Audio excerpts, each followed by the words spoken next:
মানুষ ভাবেন যে ধন অর্জন করা হলো অত্যন্ত গুরুত্বপূর্ণ। তিনি আজীবন ধন অর্জন করতে থাকেন, ধন অর্জন করার চেষ্টা করতে থাকেন। সে যাই হয়ে যাক না কেন, পরিশ্রম করতে থাকেন। স্বাস্থ্যের দিকে নজর দেন না, না উচিত সময় খাবার খান, না উচিত সময় ঘুমোতে যান, না পর্যাপ্ত সময় পর্যন্ত ঘুমন, কিছুই না। ধন অর্জন করতেই থাকেন, করতেই থাকেন। আর কিছু সময় পরে যখন তিনি অসংখ্য ধন লাভ করে ফেলেন, তখন তার সাথে ওনার শরীরে অনেক রোগ বাসা বাঁধে। এইসব রোগের উপচার করতে করতে সেই সমস্ত ধন যা উনি অর্জন করেছেন তা তিনি ব্যয় করে ফেলেন। শেষ পর্যন্ত কি হয়? আমরা যেভাবে এসেছি ঠিক সেইভাবেই ফিরে যাই, ধন এখানেই থেকে যায়। দেখুন, একটা অত্যন্ত গুরুত্বপূর্ণ কথা রয়েছে যে আপনার বোঝা উচিত। এই যে ধন, তার ব্যবহার করুন জীবনকে আরো ভালো করে তোলার জন্য। ধনের সদ্ব্যবহার করা উচিত, এমন যেন না হয় এই ধন আপনাকে ভোগ করে ফেলে। এই জীবনকে নিশ্চিত রূপে আরো শ্রেষ্ঠ করে তুলুন। কিন্তু এই ধন অর্জন করার এই প্রক্রিয়াতে নিজের সারা জীবনকে নষ্ট করে ফেলবেন না। এই জীবন উপভোগ করতে শিখুন। আর আমার সাথে ভালোবেসে বলুন, রাধা রাধা। কথায় আছে, অন্ধকারে প্রদীপ প্রজ্বলিত করলে চতুর্দিক আলোকিত হয়। কিন্তু যদি এই প্রদীপ আমি সূর্যের আলোর সম্মুখে সকালবেলায় প্রজ্বলিত করে রেখে দিই, তাহলে কি হবে? আপনি বলবেন যে এটা করে তো কোনো লাভই হলো না। সূর্যের প্রকাশের সামনে এই প্রদীপ আসলে কিছুই নয়। এবার এই চিন্তা ভাবনা প্রত্যেক দিন করতে হবে, আর একটা অমূল্য শিক্ষা পেতে হবে। মনে করুন যে আপনি মহাপুরুষের সামনে বসে আছেন, কোনো মহাজ্ঞানীর সামনে। তাহলে সেই ব্যক্তির সামনে নিজের জ্ঞানের প্রদীপ প্রজ্বলিত করবেন না, নীরব থাকুন। আর সেই ব্যক্তির সূর্যের প্রকাশের মতো জ্ঞান প্রাপ্ত করুন। যতটা পারবেন জ্ঞান লাভ করুন। যদি এমন কোনো সময়, এমন কোনো স্থানে আপনি আছেন যেখানে চতুর্দিক অন্ধকার, কারোর কাছেই জ্ঞান নেই, সেখানে নিজের জ্ঞানের প্রদীপ প্রজ্বলিত করুন। এমন করলে দুদিক থেকেই আপনার লাভ হবে। আপনার জ্ঞান প্রাপ্তিও হবে, আর জ্ঞানের সঠিক প্রয়োগও করতে পারবেন। আর এই মন প্রসন্ন হয়ে বলবে, রাধা রাধা। জীবনে অনেক সময় আমরা এটা দেখে থাকি যে আগামী প্রজন্ম সেই কাজটি করে যেটা তার পূর্ববর্তী প্রজন্ম করে গেছেন। একটা উদাহরণ দিই। তাহলে দেখুন, একদিকে আছে মাতা পিতা যারা আজীবন সংঘর্ষ করেছেন ধন অর্জন করার জন্য। তারপর তারই সন্তান তার সাথেই লড়াই করে তার থেকে সমস্ত সম্পত্তি ছিনিয়ে নিল। তারপরে যত সময় অতিবাহিত হয়, সেই সন্তানের সাথেও সেই একই ক্রিয়া ঘটতে থাকে। তার সন্তান তার সমস্ত সম্পত্তি ছিনিয়ে নেয়। তাহলে এমন কি সঞ্চয় করবেন যা পরবর্তী প্রজন্মকে দিয়ে যেতে পারেন, সেই বিষয়ে ভাবুন। ভেবে দেখুন, এই যে ধন সঞ্চয় আপনি করছেন, এর আসলে লাভ কি? অবশ্যই আবশ্যক, কিন্তু এটাই কি শুধু সবথেকে গুরুত্বপূর্ণ বিষয়, যেখানে আপনি জানেন যে আপনি এই সম্পত্তি ভোগ করতে পারবেন না, কারণ এই সমস্ত সম্পত্তি আপনাকে পরবর্তী প্রজন্মের হাতে সঁপে দিতে হবে। তাহলে ধন সঞ্চয় করুন, কিন্তু এমন একটা সম্পত্তি কেন সঞ্চয় করা উচিত নয় যার উপভোগও আপনি করতে পারবেন, পরবর্তী প্রজন্মকেও দিয়ে যেতে পারবেন, আর মতভেদও হবে না। এমন সম্পত্তি আছে, আর এই সম্পত্তি হলো প্রেম। যদি আপনার মনে কোনো কিছু সঞ্চয় করার বাসনা জেগে ওঠে, তাহলে প্রেম সঞ্চয় করুন। সেটা পরবর্তী প্রজন্মও পাবে, এবং সেই প্রজন্ম ভবিষ্যতে ভালোবাসা ছড়াতে থাকবে। আর তখন এই মন সুপ্রসন্ন হয়ে বলবে, রাধা রাধা। কেউ বলে জীবন খুব ক্ষণস্থায়ী, কেউ বলে জীবন হলো একটা সুন্দর স্বপ্নের মতো, আবার কেউ বলবে জীবন হলো এক কঠোর সত্য। কিন্তু জীবন আসলে কি? জীবন হলো আপনারই প্রতিবিম্ব, একটা দর্পণ। অর্থাৎ আপনি জীবনকে সেইভাবেই পাবেন যেরকম আপনি নিজেকে প্রতিপন্ন করবেন। যদি আপনি দর্পণের দিকে তাকিয়ে হাসেন, তাহলে আপনি সামনে হাসি মুখী দেখতে পাবেন। এবার যদি আপনি গম্ভীর হয়ে থাকেন, তাহলে আপনি একজন রুষ্ট ব্যক্তি দেখতে পাবেন। শেষে সবথেকে বেশি গুরুত্বপূর্ণ হলো আপনার চেষ্টা। আপনাকে সবসময় চেষ্টা করতে হবে যাতে আপনি নিজেকে প্রসন্ন এবং ইতিবাচক মনোভাবে রাখেন। এটা হলো আপনারই উত্তরদায়িত্ব, তাকে পালন করুন। এই মনকে প্রসন্ন রাখুন, এই সংসারকে সুন্দর বলে মনে হবে। আর এই মন প্রসন্ন হয়ে বলবে, রাধা রাধা। মানুষের একটি সমস্যা আছে যে মানুষ সাফল্যকে মাপতে থাকেন, লক্ষ্যপ্রাপ্তিকে মাপতে থাকেন এবং তার তুলনা করতে থাকেন যে ও এত কিছু পেল আর আমি পেলাম না, ওর কাছে এত কিছু আছে কিন্তু আমার কাছে নেই। এই তুলনা করার জন্য ওনারা দুঃখী হয়ে পড়েন, নিরাশ হয়ে পড়েন। তাই আমি একটা প্রশ্ন করছি যে এটা কি উচিত? এই সংসারে আপনি কি নিয়ে তুলনা করবেন, যেখানে সূর্যদেব চন্দ্রমা দুজনেই আছেন, দুজনেই হলেন বিশেষ, দুজনেই নিজ নিজ সময়ে উদিত হন। এদের মধ্যে একজন না থাকলে তাহলে আমাদের জীবন কঠিন হয়ে পড়বে। ঠিক সেইভাবেই আপনি যদি একটা বড় রেখা অঙ্কন করেন, তাহলে অন্য রেখাটি ছোট হয়ে পড়ে না, সে তেমনই থাকে যেমনটা সে ছিল। আপনার অস্তিত্ব কখনো ছোট বা বড় হতে পারে না। শুধু তুলনা করার জন্য আপনার এটা মনে হতে পারে। যদি আপনি যুদ্ধ করতে চান, আপনার তলোয়ারের প্রয়োজন পড়বে। যদি বস্ত্র তৈরি করতে চান, এত বড় তলোয়ার দিয়ে কিছুই হবে না, তখন প্রয়োজন পড়বে একটা ছোট্ট সূচের। তাই তুলনা করবেন না, না নিজেকে ছোট মনে করবেন, না অন্য কাউকে। সবার সাথে সহযোগিতা করুন, আর যদি তুলনা করতেই হয় নিজের সাথে করুন, যে কাল আমি কেমন ব্যক্তি ছিলাম, আজ কি তার থেকে শ্রেষ্ঠ হয়ে উঠতে পেরেছি। ভেবে দেখুন ভবিষ্যতে গিয়ে আপনি কতটা শ্রেষ্ঠ ব্যক্তি হতে পারেন।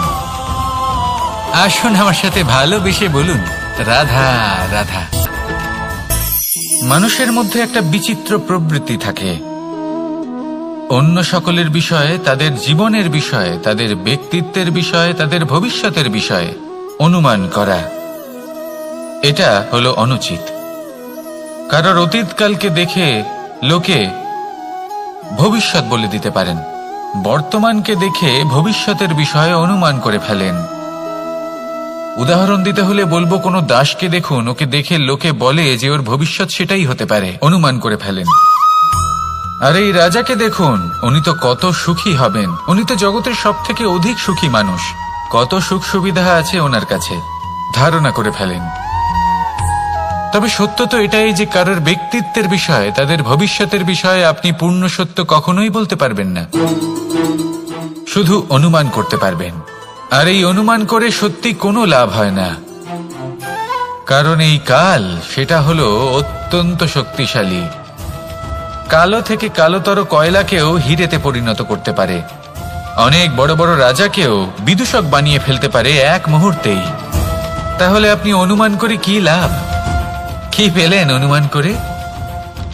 সেই জন্য কারোর বিষয়ে কোনো অনুমান করবেন না, তার ভবিষ্যতের বিষয়ে অনুমান করতে যাবেন না, কারোর বিষয়ে কোনো ধারণা করে নেবেন না। কিছু করতে হলে ভালোবাসুন, সবার মধ্যে ভালোবাসা ছড়ান, সবার মধ্যে ধন্যাত্মক ভাব ছড়ান। এই মন প্রসন্ন হয়ে বলবে, রাধা রাধা। এই সংসারের সব থেকে গুরুত্বপূর্ণ তত্ত্ব কোনটা? প্রথম হলো সময়। জন্ম থেকে মৃত্যু পর্যন্ত এই যে সময়, এটাই তো হলো জীবন। দ্বিতীয় হলো জীবন, যাতে আমরা সময়ের সদ্ব্যবহার করি, শ্রেষ্ঠ থেকে শ্রেষ্ঠতর কাজ করার চেষ্টা করি। বহু বছরের এই পরম্পরা, এই সংস্কৃতিকে এগিয়ে নিয়ে যাওয়ার চেষ্টা করি। এই সংসারে আমরা অংশগ্রহণ করতে চেষ্টা করি। তৃতীয় হলো ধন, সেই ধন যা প্রত্যেক ব্যক্তি অর্জন করতে চেষ্টা করেন। এবার এই তিনটি তত্ত্বের মধ্যে একটা সামঞ্জস্য আছে, সমান ব্যাপার আছে, সে ধনই হোক বা সময় হোক বা হোক জীবন। আর সেই সমান ব্যাপার হলো যে যদি আপনি এটা গণনা করতে থাকেন তাহলে তা কমতে থাকে, যদি আপনি এটা ব্যবহার করেন তাহলে তা বাড়তে থাকে। একে সংগঠিত করে রাখতে চেষ্টা করলে এ হাত থেকে ফসকে যায়, কিন্তু যদি আপনি একে সামলে রাখতে শিখে যান তাহলে এমন কাজ করবেন যাতে সংসারের সাথে সাথে পরবর্তী প্রজন্ম লাভবান হবে।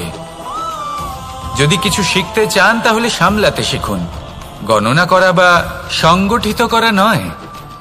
আসুন আর আমার সাথে ভালোবেসে বলুন, রাধা রাধা। এই সংসারে সাফল্য লাভ করার জন্য জ্ঞানের প্রয়োজন হয়, পরিশ্রমের প্রয়োজন হয়, দৃঢ় নিষ্ঠার প্রয়োজন হয়, নিরন্তর চেষ্টা করা প্রয়োজনীয়।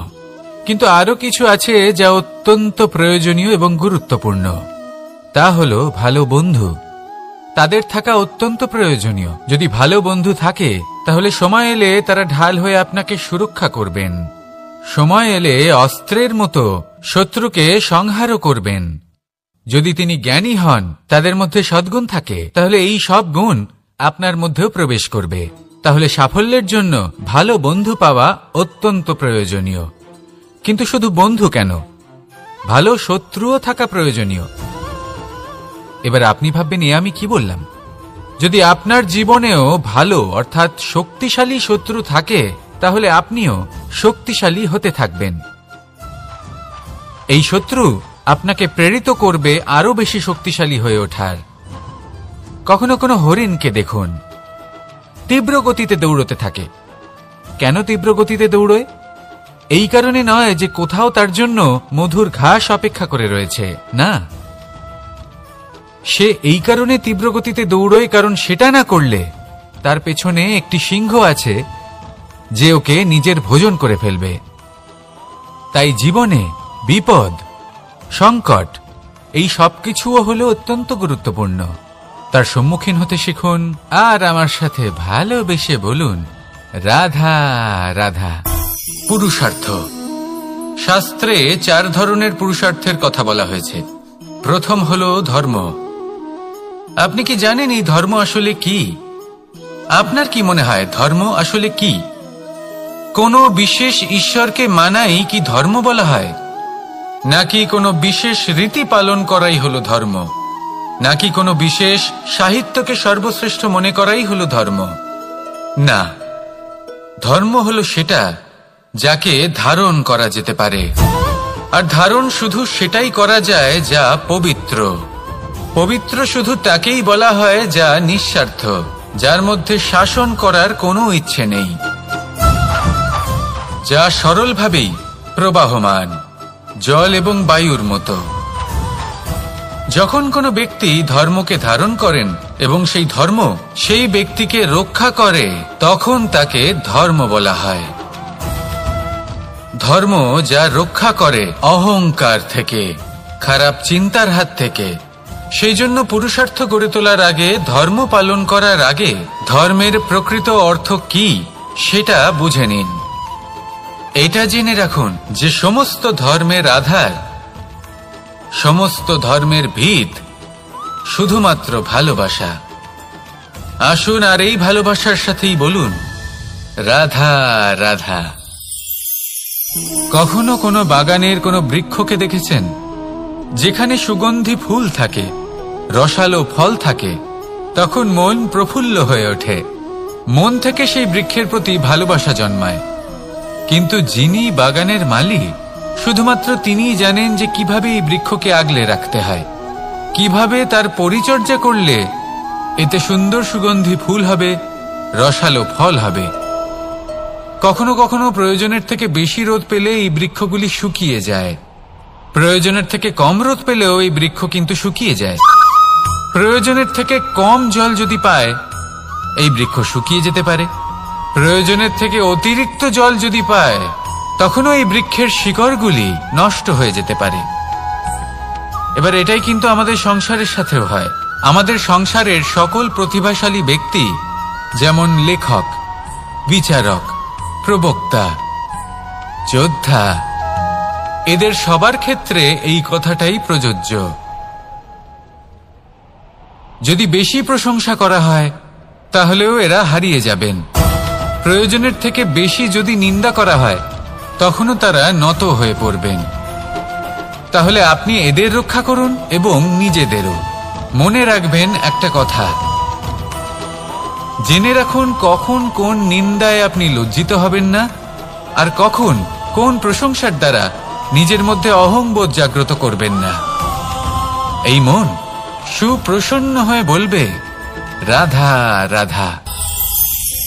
এই সাগর কত বিশাল আকার, কখনো শান্ত কখনো উত্তাল, কিন্তু এই সাগরকে এত মহান কে করে তুলল? জল। এবার এই জলের যাত্রা দেখুন, সেটা কতটা কঠিন। এই জল সাগরে থাকে। সূর্য ওকে এতটা উত্তপ্ত করে তোলে যে এই জল নিজের অস্তিত্ব হারিয়ে ফেলে এবং বাষ্পে পরিণত হয়ে হাওয়ায় মিলিয়ে যায়।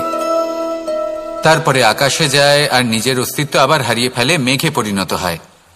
তারপর এই মেঘ কোথাও গিয়ে কোনো পর্বতে ধাক্কা খায়, তারপর আবার এই জল নিজের অস্তিত্ব হারায়। তারপরে বর্ষার রূপ ধারণ করে তা বর্ষিত হয়, বা কোনো পর্বতের চূড়ায় তার শিখরে বরফের রূপ ধারণ করে। তারপরে এই বর্ষা মাটির দিকে নিজের যাত্রা শুরু করে। এবার মাটিতে ঝরে পড়া এই বর্ষা স্রোতের আকার ধারণ করে এবং আস্তে আস্তে বইতে থাকে। এই নদীর আকার ধারণ করে এবং নদী রূপে বইতে বইতে পাথরে ধাক্কা খায় বা কোনো পর্বতে ধাক্কা খায়, আর তারপর এই নদী এসে সাগরে সমাহিত হয়ে যায়। নদীর এই জল আবারও নিজের অস্তিত্ব হারিয়ে ফেলে, কিন্তু এইবার সেই জল নিজেই সাগরে পরিণত হয়। এটা আমাদের সকলের জন্য একটা শিক্ষা যে এই সংসারে জীবন এবং সময়ের হলো এক অনন্ত যাত্রা। এই সংসারে যা কিছু আছে তার সূত্রপাত কোথাও একটা হবেই।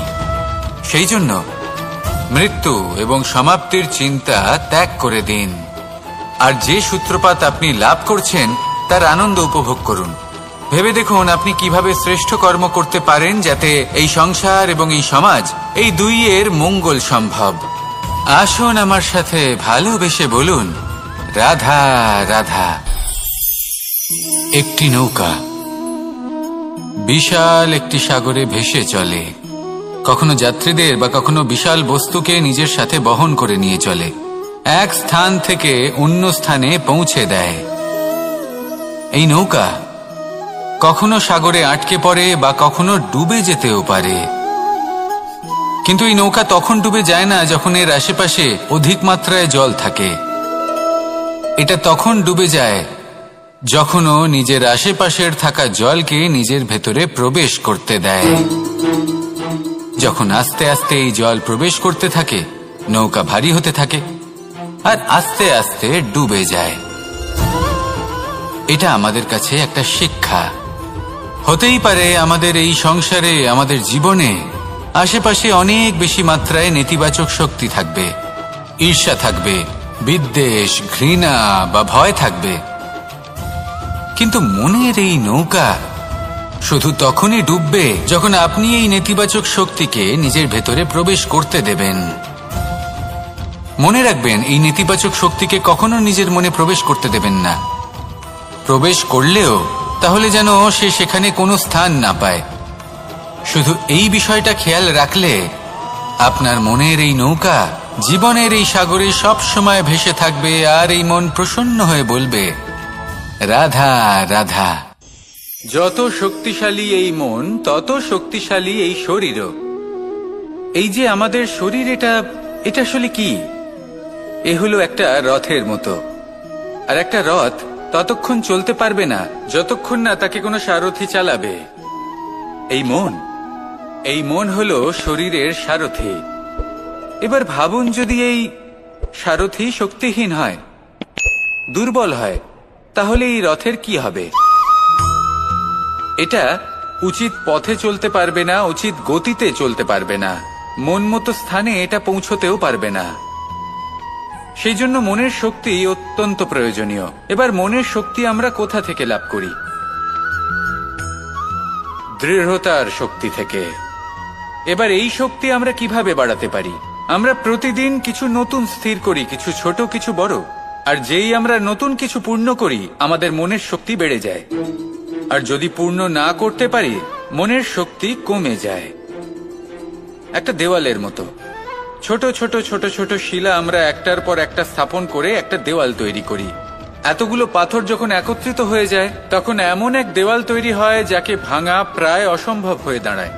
সেরকমই হয় মন এবং দৃঢ়তা। ছোট ছোট কাজ করে নিজের লক্ষ্য পূর্ণ করুন। এই লক্ষ্য যদি পূর্ণ হয় তবে মনের শক্তি বাড়বে। কিছুটা এইভাবে যে যত বড়ই বিপদ আসুক না কেন, সেই বিপদ নিজে হার মেনে নেবে, কিন্তু আপনার মন ততটাই শক্তিশালী থাকবে। তাই মনের শক্তি বাড়াতে থাকুন, যাতে আপনি উচিত পথে চলতে পারেন, উচিত গতিতে চলেন আর মনোবাঞ্ছিত স্থানে পৌঁছতে পারেন। তবেই এই মন প্রসন্ন হয়ে বলবে, রাধা রাধা। ওমা, এ কি? আমি কখন থেকে এখানে অপেক্ষা করছি, হাত পেতে দাঁড়িয়ে রয়েছি যাতে একটা ফল আমার হাতে এসে পড়ে এবং সেটা আমি খেতে পারি। কখন থেকে অপেক্ষা করছি, কিন্তু সেটা হচ্ছেই না। এবার আপনি বলবেন যে এসব কি বলছি, এ কি অদ্ভুত কথা বলছি। যদি ফল খেতে হয় তাহলে আমাকে বৃক্ষে চড়তে হবে, ফলের কাছে পৌঁছতে হবে, তবেই তো ফল পাবো। এবারে এটা অত্যন্ত সহজ ব্যাপার, কিন্তু এই বিষয়টা আপনি নিজের জীবনের প্রসঙ্গে ভেবে দেখুন। লক্ষ্য কোথায় আছে আপনি জানেন, সেই লক্ষ্যে পৌঁছানোর পথ কি সেটাও আপনি জানেন, সেই পথে চলার ক্ষমতাও আপনার রয়েছে, কিন্তু তাও আপনি নিজের লক্ষ্য লাভ করতে পারছেন না। কেন? কারণ আপনি অপেক্ষা করছেন যে লক্ষ্য আপনার সামনে চলে আসবে, কিন্তু তা হয় না। লক্ষ্য সে যাই হোক না কেন, ধন হোক, প্রেম হোক, কোনো সম্মান হোক বা মোক্ষ হোক, যদি আপনি তার দিকে অগ্রসর না হন তাহলে ফল প্রাপ্তি অসম্ভব ব্যাপার, তা কোনোদিনই হবে না। সেই জন্য আপনার চোখের সামনে আপনি যদি নিজের লক্ষ্যকে দেখতে পান তাহলে উঠুন এবং সেই দিকে অগ্রসর হতে শুরু করুন। নিজের অন্তরের সকল অশুভ গুণ দূর করুন, অলসতা ত্যাগ করুন, অজ্ঞানতা ত্যাগ করে দিন এবং চলতে থাকুন। অবশ্যই মনোবাঞ্ছিত ফল লাভ করতে পারবেন। মনে রাখবেন, চলতে থাকলে তবেই লক্ষ্য প্রাপ্তি হবে। অপেক্ষার দ্বারা শুধুমাত্র মৃত্যু লাভ হবে। আসুন আমার সাথে ভালোবেসে বলুন, রাধা রাধা। প্রত্যেক প্রাণী ভালোভাবে জীবন যাপন করতে চান, এটা তাদের স্বভাবে আছে এবং ভাবাটা অনুচিত নয়। কিন্তু একটা ভালো জীবনের গুরুত্বপূর্ণ অংশ কোনটা? বসবাসের স্থান, সেই স্থান যেখানে আমরা জীবন অতিবাহিত করি। এবার মানুষ ভাবতে পারেন যে একটা ভালো বাসস্থানের অর্থ কি? সেই স্থান যেখানে সহজে জল পাওয়া যায়, যেখানে শুদ্ধ বায়ু পাওয়া যায়, যেখানে আনাজ উৎপন্ন হয়। এটা জীবনযাপনের জন্য পর্যাপ্ত বটে, কিন্তু ভালো জীবন যাপনের জন্য আরো একটা কথা আপনাকে বুঝতে হবে। সাধু, জ্ঞানী, পণ্ডিত ব্যক্তি, এই সকল মহাপুরুষ, এনাদের যে বাসস্থান তা অত্যন্ত বিশেষ হয়। এখানে এক ধরনের বিশেষ ইতিবাচক শক্তি থাকে, এমন একটা স্থান যেখানে দেবতারাও বিচরণ করেন। জীবন আমরা সবাই যাপন করি, কিন্তু জীবনের উদ্দেশ্য শুধুমাত্র জীবন যাপন করা নয়। জীবনের উদ্দেশ্য হল মুক্তি লাভ করা। আর এই সকল সাধু, জ্ঞানী, পণ্ডিত ব্যক্তি, এই সকল মহাপুরুষ আপনাকে মুক্তির পথে নিয়ে যেতে পারেন, কারণ এরা হলেন সেই মহাপুরুষ যারা নিজেদের অন্তরের বিকার, অহংকার, ক্রোধ, বিদ্বেষ, এই সকল দোষগুলিকে ত্যাগ করেছেন, এদের উপর বিজয় লাভ করেছেন। এমনই একজন ব্যক্তি আপনাকে মুক্তির পথে নিয়ে যেতে পারে। প্রয়োজন হলো শুধুই এনাদের চিনতে পারা, এদের কথা বুঝতে পারা এবং এদের দেখানো পথে চলা। যদি আপনি এটা করতে পারেন তাহলে এই মন প্রফুল্ল হয়ে বলবে, রাধা রাধা। কখনো কোনো বাগানের কোনো বৃক্ষকে দেখেছেন যেখানে সুগন্ধি ফুল থাকে, রসালো ফল থাকে? তখন মন প্রফুল্ল হয়ে ওঠে, মন থেকে সেই বৃক্ষের প্রতি ভালোবাসা জন্মায়। কিন্তু যিনি বাগানের মালিক, শুধুমাত্র তিনিই জানেন যে কিভাবে এই বৃক্ষকে আগলে রাখতে হয়, কিভাবে তার পরিচর্যা করলে এতে সুন্দর সুগন্ধি ফুল হবে, রসালো ফল হবে। কখনো কখনো প্রয়োজনের থেকে বেশি রোদ পেলে এই বৃক্ষগুলি শুকিয়ে যায়, প্রয়োজনের থেকে কম রোদ পেলেও এই বৃক্ষ কিন্তু শুকিয়ে যায়।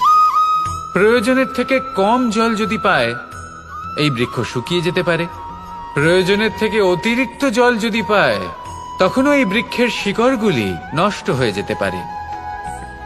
এবার এটাই কিন্তু আমাদের সংসারের সাথেও হয়। আমাদের সংসারের সকল প্রতিভাশালী ব্যক্তি, যেমন লেখক, বিচারক, প্রবক্তা, যোদ্ধা, এদের সবার ক্ষেত্রে এই কথাটাই প্রযোজ্য। যদি বেশি প্রশংসা করা হয় তাহলেও এরা হারিয়ে যাবেন। প্রয়োজনের থেকে বেশি যদি নিন্দা করা হয় তখনও তারা নত হয়ে পড়বেন। তাহলে আপনি এদের রক্ষা করুন এবং নিজেদেরও। মনে রাখবেন একটা কথা,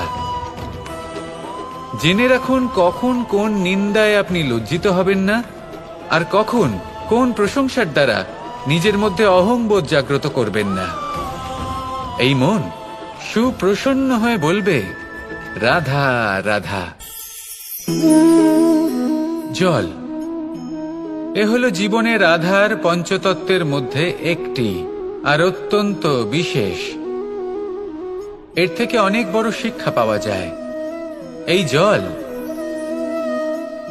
গন্তব্যের বিষয়ে এর স্পষ্ট ধারণা আছে। ও জানে ওর লক্ষ্য কি, আর প্রয়াস করে ততদূর সে পৌঁছেও যায়। এটি পর্বত থেকে বয়ে নিচে নেমে আসে, নদীর সাথে সমাহিত হয়ে তার সাথে বয়ে চলে, চিরসবুজ বনানী গড়ে তোলে, প্রাণীদের তৃষ্ণা নিবারণ করে, সামনে এগিয়ে চলে, মানুষের সাথে মিলিত হয়। যারা একে বাঁধের মধ্যে বেঁধে রাখতে চেষ্টা করে সে বন্দি দশাতেও থেকে যায়, মানুষের কল্যাণ করে। তারপর বাঁধ থেকে মুক্তি পেয়ে এগিয়ে চলে, কোথাও ধাক্কা খায়, কোথাও বাধা পড়ে, কোথাও যদি পথ খুঁজে না পায় তাহলে পথ খুঁজেই নেয়, আর যেখানে পথ থাকে না সেখানে পথ বানিয়ে নেয়, আর শেষ পর্যন্ত নিজের লক্ষ্যে পৌঁছেই যায়, অর্থাৎ সমুদ্রে গিয়ে সমাহিত হয়ে যায়। আমাদেরও কিছুটা এরকমই হয়ে উঠতে হবে। যেখানেই যাবেন সকলের কল্যাণ করুন, সামনে এগোন। আপনি কোথাও পড়ে গেলে, ধাক্কা খেলে আঘাত লাগবেই, উত্থান পতন লেগেই থাকে। সামনে এগোতে থাকুন। কোথাও পথ না পেলে তা খুঁজে নিন, কোথাও পথ না থাকলে তা বানিয়ে নিন। নিজের গন্তব্যের কথা সব সময় মনে রাখুন।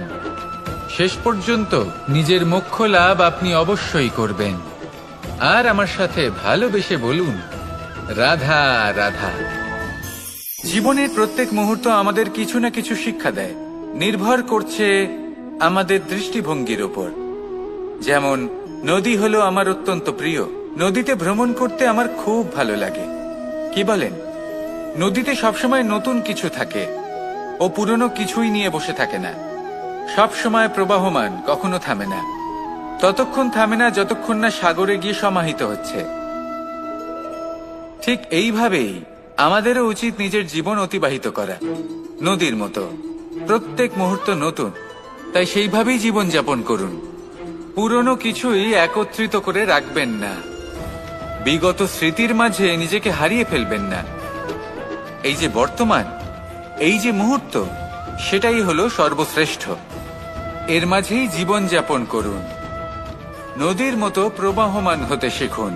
আপনি শিখে গেলে তাহলে মনে রাখবেন, আমার আপনার মাঝে বিচরণ করতে বড়ই ভালো লাগবে। যে ব্যক্তি আনন্দের সাথে জীবনের প্রত্যেকটা মুহূর্ত অতিবাহিত করে কোনো চিন্তা ছাড়াই, প্রবাহমান হয়, কখনোই থামে না, যতক্ষণ না মুক্তি লাভ করছেন, এমন ব্যক্তির মধ্যেই রাধাকৃষ্ণ বসবাস করেন। তাহলে আসুন আমার সাথে ভালোবেসে বলুন, রাধা রাধা। সূর্যের প্রকাশ অন্ধকারকে দূর করে দেওয়া সেই মহানায়ক। এই সূর্যের প্রকাশ যখন পৃথিবীতে এসে পৌঁছয় কি হয়? এই পৃথিবী জেগে ওঠে, প্রত্যেক প্রাণী জেগে ওঠে, মানুষ জেগে ওঠেন, নিজের কর্ম করেন, জীবন যাপন করেন।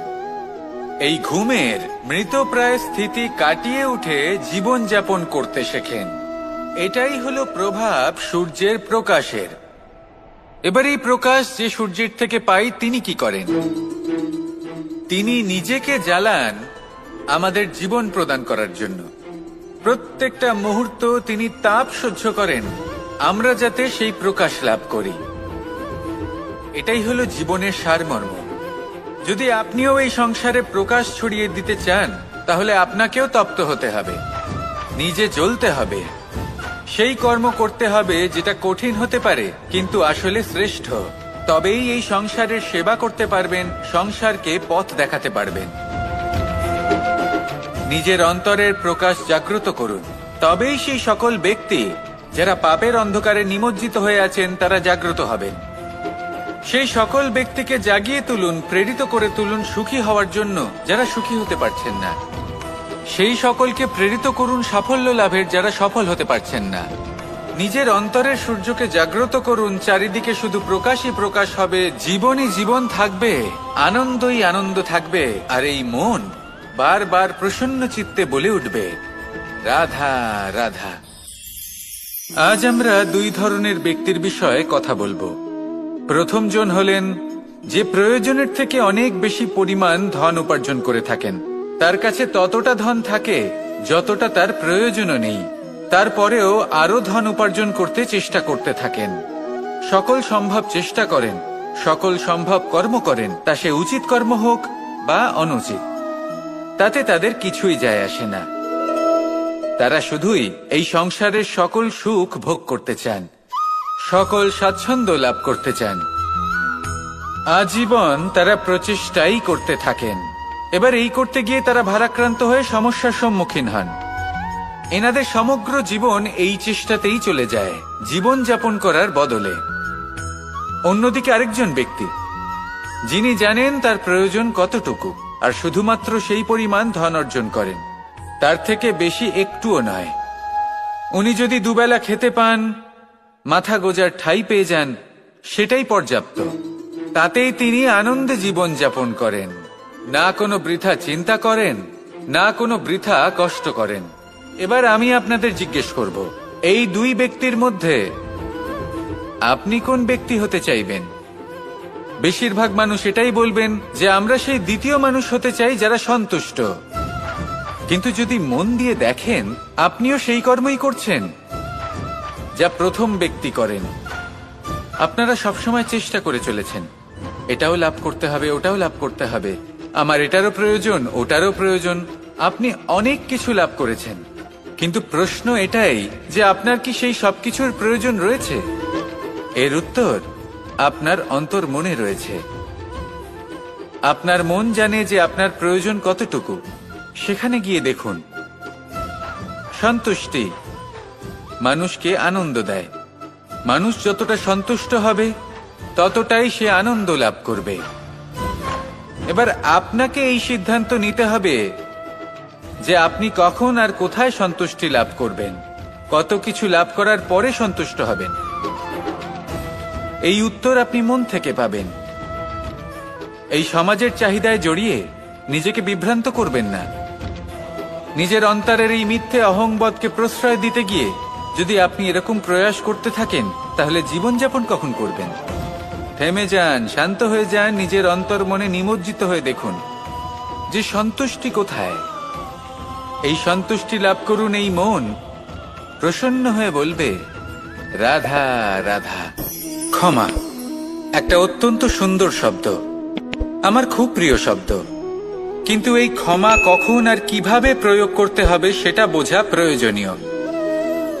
এক, যদি আপনি কোনো অন্যায় করেন আর ক্ষমা না চান, ক্ষমা প্রার্থনা না করেন, ক্ষমা চাওয়া থেকে এড়িয়ে যান, তাহলে তাতে আপনারই ক্ষতি হবে। কিভাবে? ক্ষমা না চাইলে মনের মধ্যে অহংকার জাগ্রত হয়, আর অহংকার তো প্রকৃত অর্থে আমাদের ক্ষতিই করে। দুই, কেউ যদি অপরাধ করেন, আপনার থেকে ক্ষমা না চান, তাহলে তাকে ক্ষমা করবেন না। ক্ষমা হলো অত্যন্ত অমূল্য, আর না চাইতেই কাউকে ক্ষমা দান করা এটা উচিত নয়।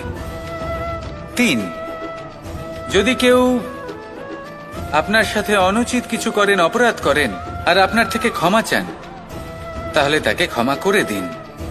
তাতে আপনার অন্তরের করুণাবোধ জাগ্রত হবে, প্রেম জাগ্রত হবে, আর তা আপনার জন্য শুভ হবে। চার, যদি আপনি নিজে কোনো অপরাধ করেন, তাহলে অবশ্যই ক্ষমা চাইবেন। তাতে আপনারই লাভ হবে। কিভাবে? সামনের ব্যক্তি আপনাকে ক্ষমা করুক বা না করুক, আপনার অন্তরের অহংকার ক্ষীণ হবে, আর এই মন আরো নির্মল হয়ে উঠবে। এই ক্ষমা অত্যন্ত অমূল্য, ভেবেচিন্তে একে ব্যবহার করুন, আর আমার সাথে ভালোবেসে বলুন রাধা রাধা।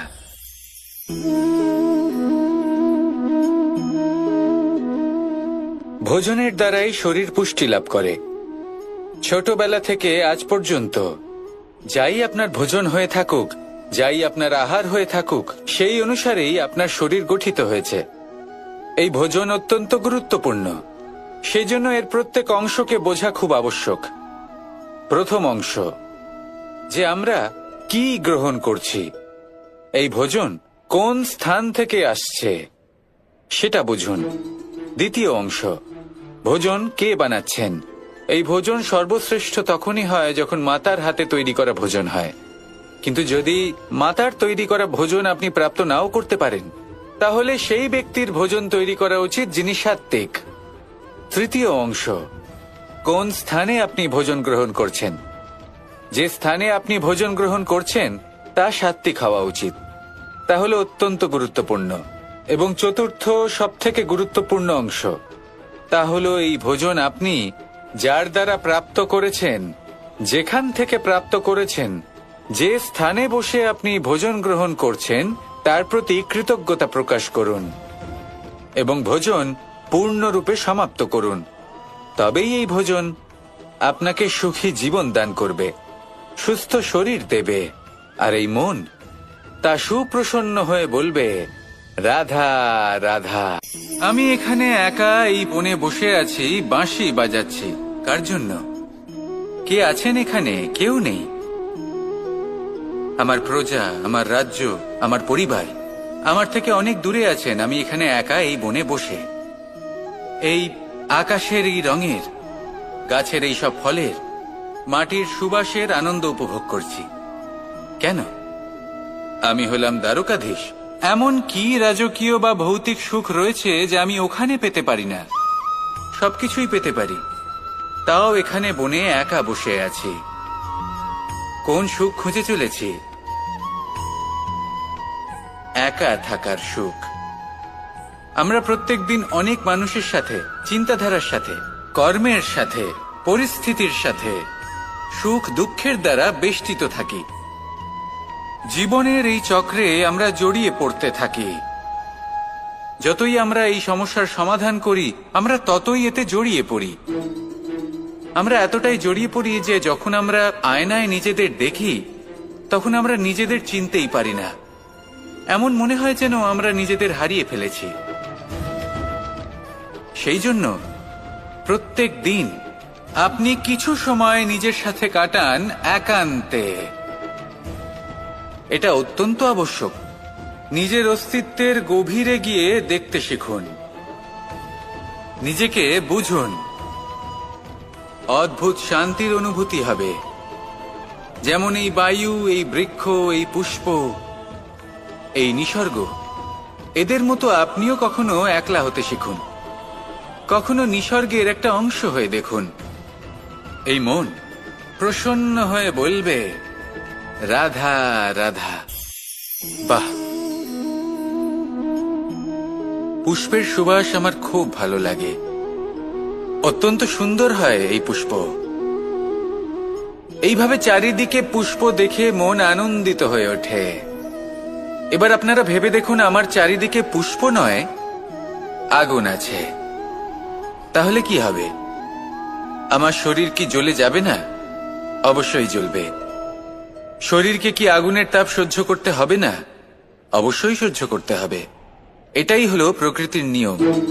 এই নিয়ম কিন্তু আমরা সবাই জানি, কিন্তু আমাদের মধ্যে বেশিরভাগ মানুষ এই বিভ্রান্তি নিয়ে বাঁচি যে এই যে প্রকৃতির নিয়ম, তা আমার ওপর প্রযোজ্য নয়। তা কিন্তু নয়। আমাদের চতুর্দিকে এই যে নিসর্গ রয়েছে, আমরা তার কতটা ক্ষতি করি সেটা একবার ভেবে দেখুন। আমরা বনাঞ্চল জ্বালিয়ে দিই, বায়ু দূষিত করি, জল দূষিত করি, প্রাণীদের হত্যা আমরা করি। কেন? এই নিসর্গ আমরা নষ্ট করি, যদিও আমরা জানি যে আমরাও হলাম এই নিসর্গেরই অংশ। এবার দেখুন, শরীরের কোনো অংশে যদি আগুন ধরান, আস্তে আস্তে সমস্ত শরীরও জ্বলে যাবে। সেইভাবেই নিসর্গ যদি নষ্ট হয়ে যায়, তাহলে মনুষ্য জাতিও নষ্ট হয়ে যাবে। তাই এই যে নিসর্গ আপনি দেখছেন, এই পুষ্প, এই বৃক্ষ, বায়ু, জল, এদের সকলকে রক্ষা করুন, নষ্ট নয়। মনে রাখবেন, যদি নিসর্গ থাকে মানুষ থাকবে, যদি নিসর্গ থাকে তাহলেই জীবন থাকবে। আসুন আমার সাথে ভালোবেসে বলুন, রাধা রাধা।